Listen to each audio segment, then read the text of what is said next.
Hello there. In this video, we are learning a piece called Way Out West.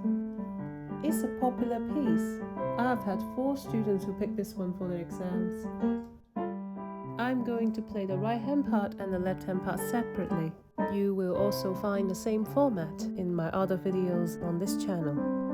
My goal here is to help you learn, improve, and practice outside your individual lessons. I hope these videos can help you improve and achieve your musical goals.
Hello there.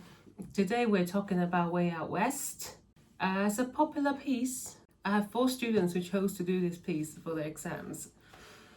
I think it's because on first glance there's a lot of repeated patterns, so it looks like it's a really easy song to play. And then upon hearing it, you might get attracted to the beautiful melody, the smooth texture, and the soft, relaxing vibe of this song. But interestingly, after a few weeks of learning this song and practicing this song, I do get some students who start to play a little bit too fast. So this is the 116, this is the metronome speed given.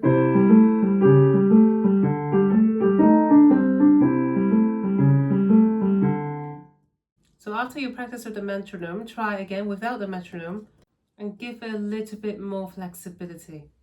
Don't forget, music has fluidity, music has flow. What I mean by that is we should always follow a framework, and in this case, it will be these notes, it will be the instructions, the dynamics, and the metronome marking. But once we're confident in our skills in playing this song, we shouldn't be too restrictive about it.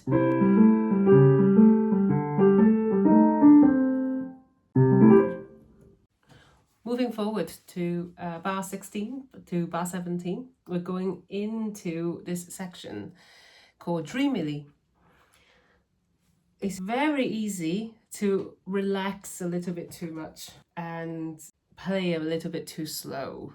So we've been playing in the speed of 1, 2, 3, 4, 1 and 2 and 3 and 4 and 1, 2, 3, 4, 1.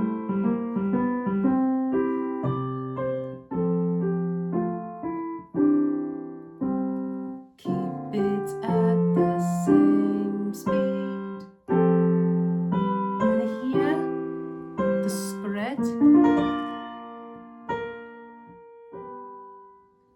Make sure the spread is clear.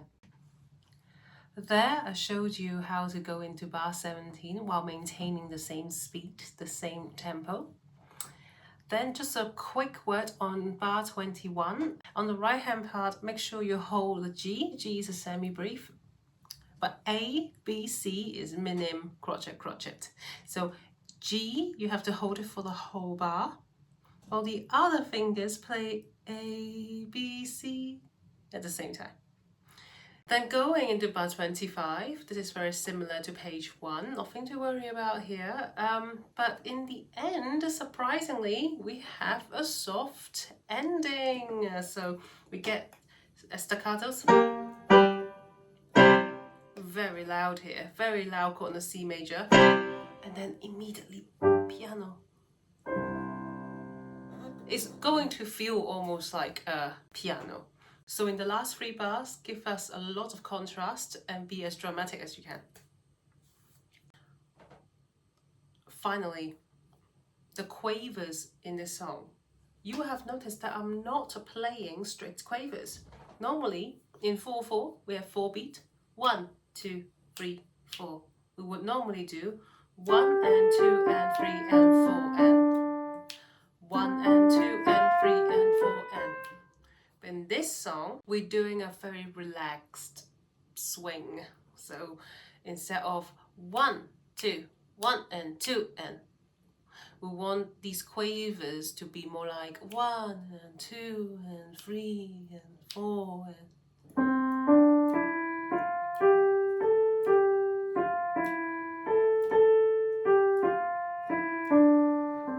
It's not a dotted rhythm though, because I did get asked that question one time. Is it like a dotted rhythm then?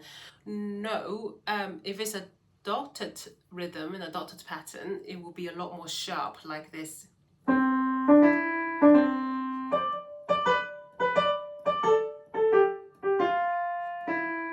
For example, I'm just making that up. But here, we're not actually playing dotted rhythms. We're simply playing a lazy, casual, relaxed jazz swing. Still, we don't do rolling. We don't do the swinging rhythm for crotchets at all. It's only for quavers. Crotchets.